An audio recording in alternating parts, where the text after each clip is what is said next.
Yo, what's up? For today's video mga lods, nandito tayo sa JAD Works o JAD Racing, no?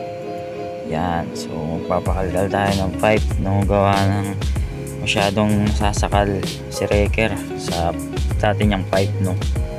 Yan yung Giso pipe. So papakalkal natin, papa-evo natin, no? Yung set ng kanyang pipe, yan, no? Tinatanggal na nga ni Bossing. Shoutout kay Bossing, yan, no? Para mapalitan na ng tip tsaka ma-refiber na niya, no? And tatanggalin yung tubo sa gitna kung meron man. Yan, medyo nahirapan nga siya dyan dahil quality rin kasi yung nakakabit na tambutso dito kay Wrecker, yung Giso pipe nga.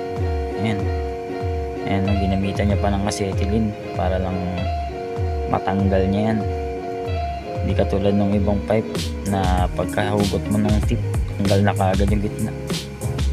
And yan, manipis na rin pala yung fiber, kaya sakto lang din na pinakalkal na natin siya, no? Yan, napakaliit lang ng tubo niya, kaya sakal na sakal talaga. Yun, natuwa ako dito sa hulmahan nila ng mga pipe, mga lods. Yan, akala mo transformer, yan, tagpi lang. And yun, pinapakita pa nga ni Idol yung ating pipe, yung tip. Yun, napakintab ng todo ni Idol para talagang maganda tingnan, no? Yun, and soon pagkatapos natapos yan, tayo na lang din magpapakintab ng buong pipe. Then bala ko i-tighten yung mga loads.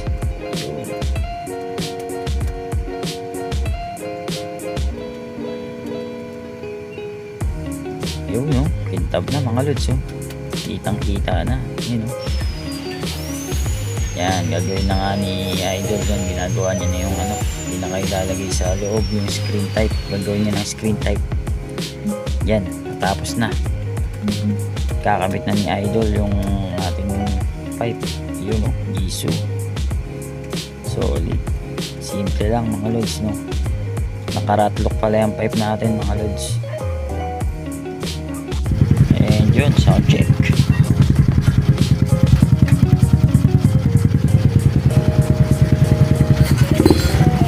And yun, ang ganda naman ang tunog niya, bass. And yun, ang ganda na, hindi na siya sakal. And shoutout kay JAD Racing. Ride safe sa lahat, stay safe, peace.